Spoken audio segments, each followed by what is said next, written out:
초여름 더위가 계속되면서 강원 영서 지역에 산불이 잇따라 발생했습니다. 산림당국은 지난 11일 정선군과 홍천군에서 발생한 산불을 진압하기 위해 소방 장비와 인력을 대거 투입했습니다. 지난달 발생한 산불 피해 주민을 돕자는 분위기가 형성되면서 피해 지역에서 세미나와 워크숍을 여는 기관과 단체가 늘어나고 있습니다. 현재까지 22개의 워크숍과 세미나가 속초시에서 개최됐습니다. 강원 횡성군이 2억 2천여만 원을 들여 진공흡입 청소차 한 대를 구매했습니다. 군은 도로 위 미세먼지 저감과 혹서기 살수 작업을 위해 청소차를 운행할 계획입니다. 강원도 삼척시가 산업통상자원부가 공모한 2019년 수소생산기지 구축사업 대상지로 선정됐습니다. 이에 따라 삼척시는 수소생산기지 구축에 소요되는 70억 원 중 48억 5천만 원을 국비로 지원받게 됩니다. 중국 어선이 동해 북방 한계선 인근 북한 해역에서 조업하는 것이 발견되자 해경이 대응에 나섰습니다. 작년에 비해 6개월 일찍 중국 어선이 발견되면서 해경은 불법 조업 예방을 위한 비상체제에 들어갔습니다. 자세한 소식 잠시 후 뉴스로 전해드리겠습니다. 안녕하십니까. 신동아 강원방송 뉴스 김한빈입니다. 11일 강원 영서 지역의 낮 최고 기온이 30도에 달하는 초여름 더위 속에 산불이 잇따라 발생했습니다. 이날 오후 5시 50분쯤 홍천군 서면 두미리 야산에서 불이 났습니다. 산림당국은 헬기 2대, 소방차 7대, 인력 68명을 투입해 이날 오후 6시 40분쯤 화재 진압을 완료했습니다. 앞서 오후 2시 36분쯤 정선군 신동읍 방제리 야산에서 산불이 발생해 0.1헥타르를 태우고 1시간 30여 분 만에 진화됐습니다. 또 오후 4시 27분쯤 홍천군 동명 사면리 도로사면에서 불이 나 잡초 등 30제곱미터를 태웠습니다. 강원도 산불방지대책본부는 화재 원인 등을 조사하고 있습니다.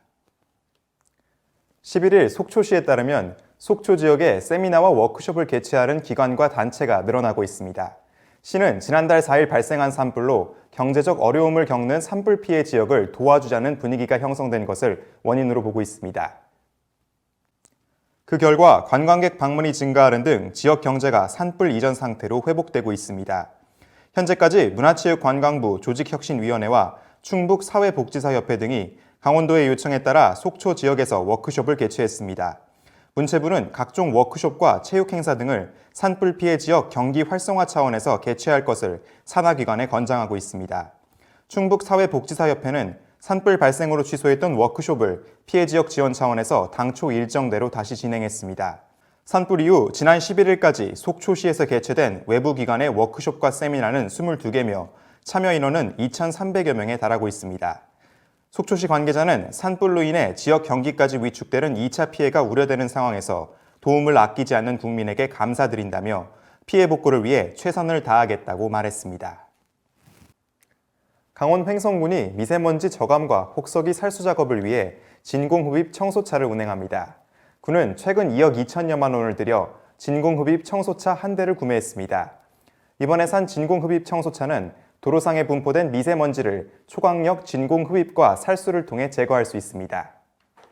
이 차의 살수 기능을 통해 혹서기에는 도로에 물을 뿌려 노면 온도를 낮출 수 있고 동절기에는 액체 염화칼슘을 살포해 제설 작업도 가능합니다. 강원도가 산업통상자원부가 공모한 2019년 수소생산기지 구축사업 대상지로 삼척이 최종 선정됐다고 14일 밝혔습니다. 수소생산기지 구축사업은 수소차와 수소버스 보급 지원을 위해 지역별로 수소생산시설을 구축하는 사업입니다. 이번에 서울, 경남 창원과 함께 사업 대상지로 선정된 삼척은 수소생산기지 구축에 소요되는 70억 원 중 48억 5천만 원을 국비로 지원받게 됩니다. 도는 현재 공사 중인 춘천, 원주, 강릉, 삼척, 속초 5개 지역의 수소충전소를 연말까지 완공해 수소를 공급할 계획입니다. 앞서 도는 지난 8일에서 9일 개최한 국제수소포럼 2019에서 수소 기반 에너지 거점 도시 조성을 통해 수소 경제 사회를 선도해 나가겠다는 비전을 알린 바 있습니다. 강원도는 앞으로 충전소와 생산시설 등 수소 인프라를 구축할 예정이며 수소를 활용한 전기차, 버스, 어선, 드론의 개발과 보급 사업도 확대할 방침입니다. 동해 북방 한계선 인근에서 중국 어선이 조업하는 것으로 추정되면서 해경이 대응에 나섭니다. 동해지방해양경찰청은 14일 오후 중국 어선 60에서 70척이 동해 북방 한계선 인근 북한 해역에서 조업하는 것이 해군 레이더에 포착됐다고 밝혔습니다. 이에 따라 해경은 우리 수역 내 불법 조업 예방과 어족 자원 보호를 위해 경비 함정을 현장에 급파했습니다. 해경은 지난해는 11월쯤 중국 어선이 동해 북방 한계선 인근에서 첫 조업을 했지만 올해는 6개월 일찍 조업하는 것으로 확인됐다며 평년보다 따뜻한 수온이 지속되면서 오징어 어군이 우리 수역에 잔류하는 것을 원인으로 본다고 설명했습니다. 또 동해해경청은 상황을 예의주시하고 있으며 우리 수역을 침범하는 중국 어선에 대해선 강력하게 대응할 방침이라고 밝혔습니다.